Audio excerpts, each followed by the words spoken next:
তাহলে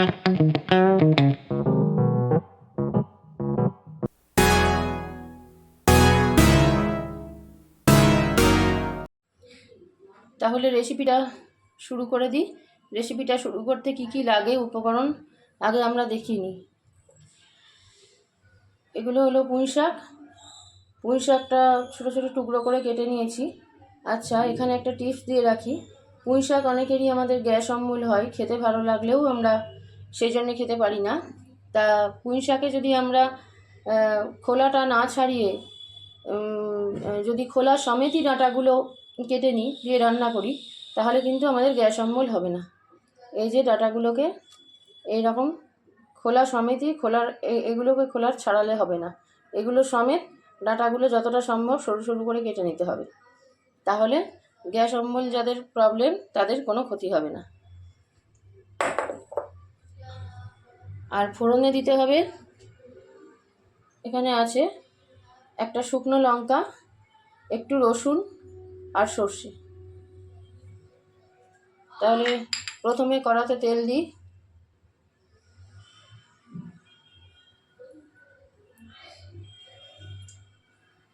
তেল দিয়ে এবার তেলটা গরম হওয়া পর্যন্ত অপেক্ষা করব।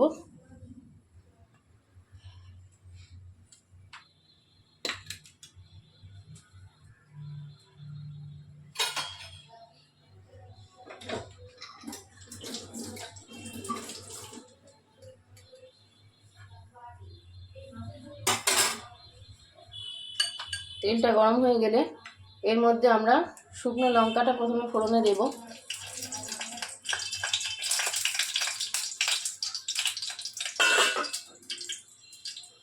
শুকনো লঙ্কাটা একটু ভাজা ভাজা গন্ধ বেরোবার পরে রসুনটা দেব।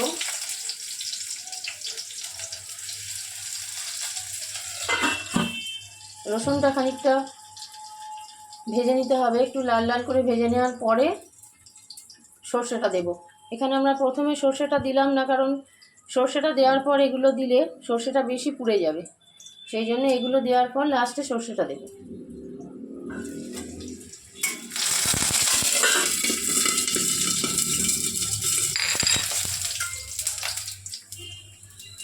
এবার সর্ষেটা দিয়ে দিলাম।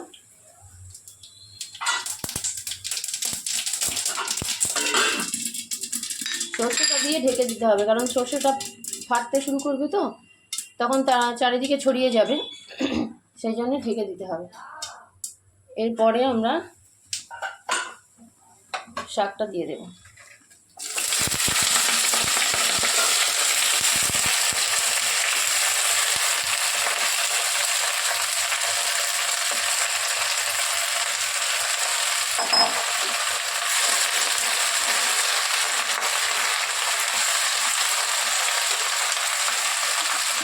শাকটা দেওয়ার পর একটু লবণ দেব।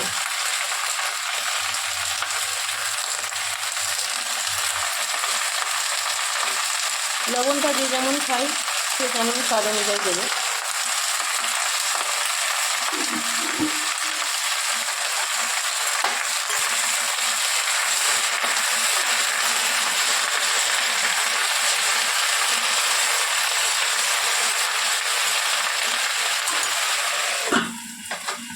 নেড়ে ছেড়ে ঢেকে রাখবো। এবার শাকটা আরেকবার দেখে নিলাম, জল বেরিয়ে এসছে শাকটা দিয়ে। আর একটু পরে শাকটা ঢাকাটা খুলে নিয়ে এখানে যে একটা মশলা বানিয়ে রেখেছি, মশলাটার মধ্যে আছে সর্ষে, পোস্ত আর লঙ্কা বাটা।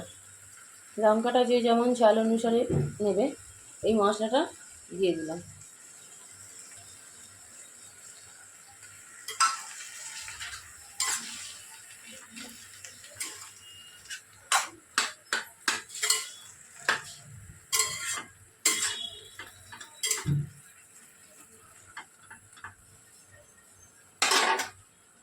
মশলাটা দিয়ে নেড়ে চেড়ে ঢাকাটা দিয়ে রাখলাম। এবার গ্যাসটাকে ধিমে আঁচে রেখে দিতে হবে, না হলে ডাঁটাগুলো গলবে না।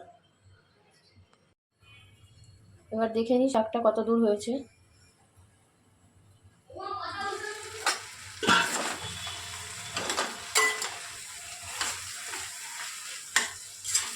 শাকটা গলে গেছে পুরোটাই।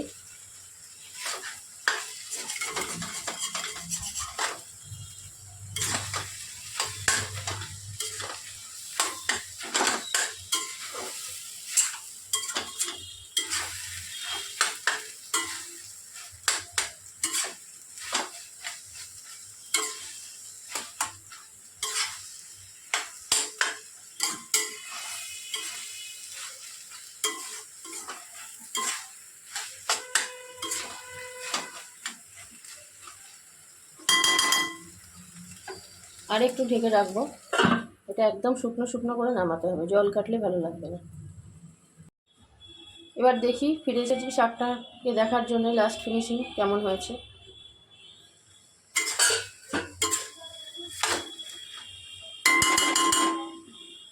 শাকটা ঠিক এইরকম হয়ে এসছে, এবার তুলে নেবে।